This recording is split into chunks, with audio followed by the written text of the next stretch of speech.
नमस्ते बच्चों। आज मैं आप लोगों को व्याकरण का लिंग, जिसको जेंडर बोलते हैं, यह मैं पढ़ाने जा रही हूँ।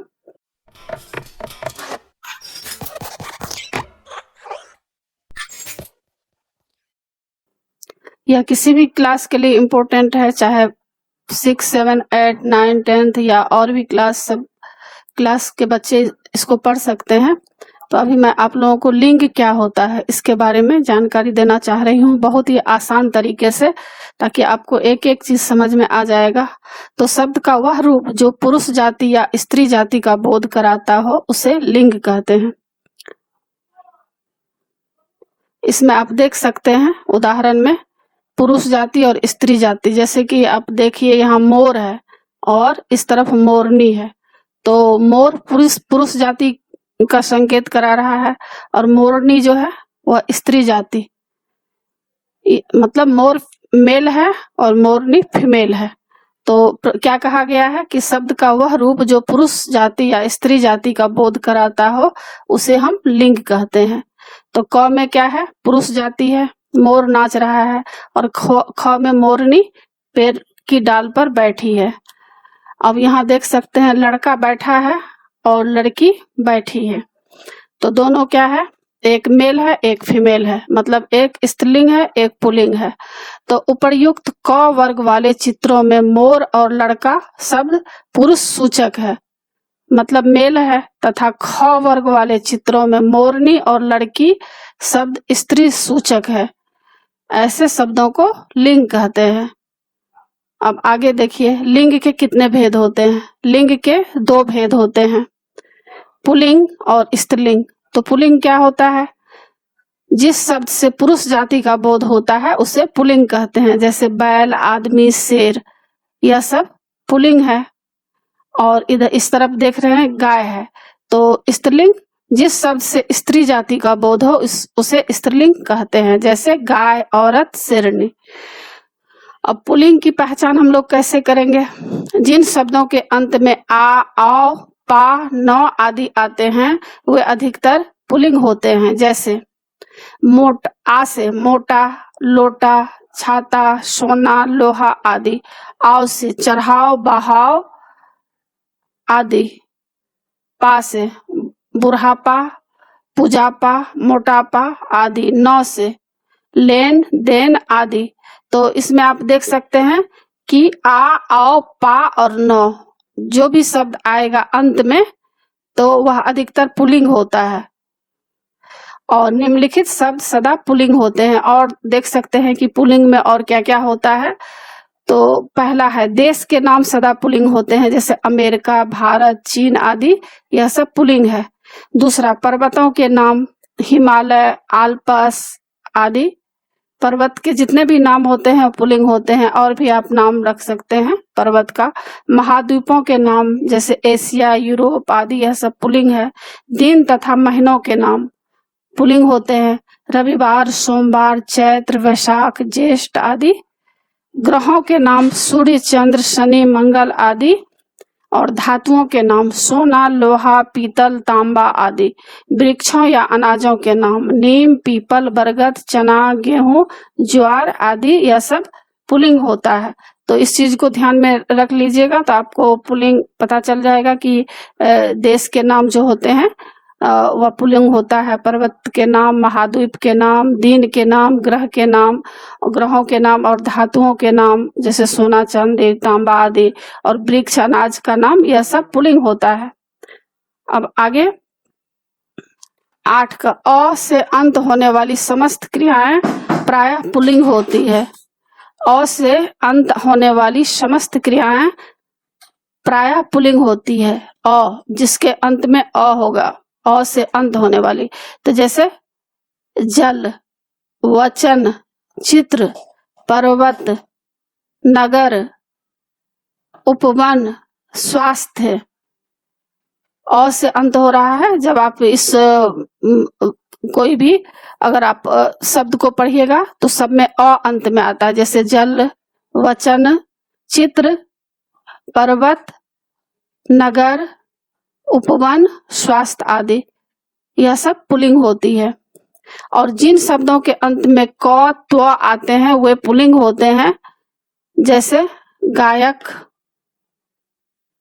नायक, पशुत्व, मनुष्य, महत्व, पुरुषत्व आदि, यह सब पुल्लिंग में आता है। अब स्त्रीलिंग की पहचान आप कैसे करिएगा? जिन शब्दों के अंत में ई, आवट, या, ता, आई, आहट आदि आते हैं वे स्त्रीलिंग होते हैं। जैसे ई से आप देख लीजिए कितने शब्द बनते हैं। चांदी, नदी, बोली, रोली, सब में ई आ रहा है, तो यह सब स्त्रीलिंग होता है। ता से देख लीजिए क्या होता है, या आवट से पहले देख लीजिए सजावट, थकावट, बनावट आदि। या लुटिया, डिबिया, लठिया आदि। ता मित्रता, शत्रुता, प्रभुता आदि। आई से चढ़ाई, लड़ाई, पढ़ाई आदि। आहट घबराहट, मुस्कुराहट आदि। तो जिस शब्द के अंत में ई, आवट, या, ता, आई, आहट रहे तो वे स्त्रीलिंग होते हैं। अब नीचे लिखे शब्द सदा स्त्रीलिंग होते हैं। अब यह स्त्रीलिंग में कौन कौन से होते हैं, बहुत ही इम्पोर्टेंट दिया गया है। जैसे पहला, नदियों के नाम गंगा, यमुना, सरस्वती, कावेरी, यह सब स्त्रीलिंग होते हैं। तिथियों के नाम दूज, तीज, चौथ आदि। नक्षत्रों के नाम रोहिणी, भरणी आदि। भाषाओं के नाम, जितने भी तरह के भाषाएं होते हैं, हिंदी, अंग्रेजी, संस्कृत, या जितने भी और भी भाषाएं हैं, यह सब स्त्रीलिंग होते हैं। किराने की दुकान का नाम चीनी, हींग, इलायची। किराने की दुकान का सामान का नाम जैसे चीनी, हींग, इलायची आदि, हल्दी आदि, यह सब स्त्रीलिंग है। इकारांत तत्सम संज्ञाएं जाति, भक्ति, शक्ति, अग्नि आदि। आकारांत तत्सम संज्ञाएं दया, कृपा, अहिंसा, परीक्षा आदि। उकारांत तत्सम संज्ञाएं वायु, आयु, ऋतु आदि, यह सब स्त्रीलिंग होते हैं। अब आगे देखिए कुछ शब्द पुल्लिंग और स्त्रीलिंग होते हैं। जैसे एक में देखिए नंबर 1 में शरीर के अंगों के नाम पुल्लिंग में हाथ, पांव, नाखून आदि पुल्लिंग होते हैं। स्त्रीलिंग में आंख, नाक, जीभ, ठोड़ी आदि, यह सब स्त्रीलिंग होते हैं। अन्न के नाम में क्या क्या होता है पुल्लिंग? गेहूं, चावल, चना, मटर, बाजरा, यह पुल्लिंग है। और स्त्रीलिंग में मकई, ज्वार आदि सब स्त्रीलिंग है। अब पेड़ों के नाम में देख लीजिए पुल्लिंग कौन कौन होता है। जैसे आम, नीम, अशोक, पीपल, बरगद, यह सब पुल्लिंग है। और स्त्रीलिंग में लीची, नाशपाती, नारंगी, यह सब स्त्रीलिंग है। अब लिंग परिवर्तन, चेंज ऑफ जेंडर कैसे होता है, इसको आप देख सकते हैं। लिंग परिवर्तन आएगा एग्जाम में, तो आप किस तरह से बनाइएगा। जैसे अकारांत तथा आकारांत पुल्लिंग शब्दों के अंतिम अ तथा आ को स्त्रीलिंग बनाने के लिए हर्ष ई दिया जाता है। जैसे पुल्लिंग देव से स्त्रीलिंग कैसे बनाएंगे, देवी। बेटा, बेटी। घोड़ा, घोड़ी। नट, नटी। दादा, दादी। पुत्र, पुत्री। कुछ आकारांत पुल्लिंग शब्दों के अंतिम आ को स्त्रीलिंग बनाने के लिए इया कर दिया जाता है। जैसे डिब्बा का डिबिया, बेटा का बिटिया, बूढ़ा का बुढ़िया, चूहा का चूहिया, गुड्डा का गुड़िया। अब व्यवसाय के क्षेत्र में पुल्लिंग शब्दों के अंतिम स्वर को स्त्रीलिंग बनाने के लिए इन का प्रयोग होता है। जैसे सुनार, तो सुनार से बन जाएगा सुनारिन। माली, जो माली फूल में पानी देता है, फूल का देखभाल करता है, माली का मालिन हो जाएगा। कुम्हार का कुम्हारिन हो जाएगा। कुछ शब्द सदा पुल्लिंग होते हैं। अब कुछ ऐसा शब्द है जो पुल्लिंग होते हैं अक्सर, तो कौन कौन? मच्छर, खटमल, चीता, बिच्छू, गरुड़, कछुआ, बाज, गेंडा, खरगोश आदि। और कुछ शब्द स्त्रीलिंग होते हैं जैसे मक्खी, गिलहरी, मैना, तितली, मछली, दीमक, कोयल आदि। आगे कुछ शब्दों में स्त्रीलिंग और पुल्लिंग का अंतर करने के लिए मादा या नर शब्द का प्रयोग किया जाता है। जैसे मादा चीता, नर मक्खी। तो इसी के साथ पाठ की समाप्ति होती है बच्चों। इससे पहले भी मैं ग्रामर का बहुत सारा बना चुकी हूँ, उसको आप मेरे चैनल पर जाकर, देवनागरी चैनल पर जाकर आप सर्च कर सकते हैं।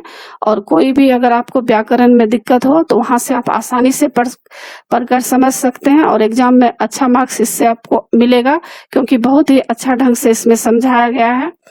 और अभी मैं और आप लोगों के लिए ग्रामर बनाऊंगी, तो बच्चों आशा है आप लोगों को समझ में आ गया होगा। और आप मेरे देवनागरी चैनल को जरूर सब्सक्राइब कीजिएगा। सब्सक्राइब के बगल में बेल आइकन बटन है, उसे जरूर क्लिक कीजिएगा, लाइक कीजिएगा और शेयर कीजिएगा। कमेंट्स जरूर कीजिएगा कि आपको यह पाठ कैसा लगा। नए पाठ के साथ फिर मैं मिलूंगी। धन्यवाद बच्चों।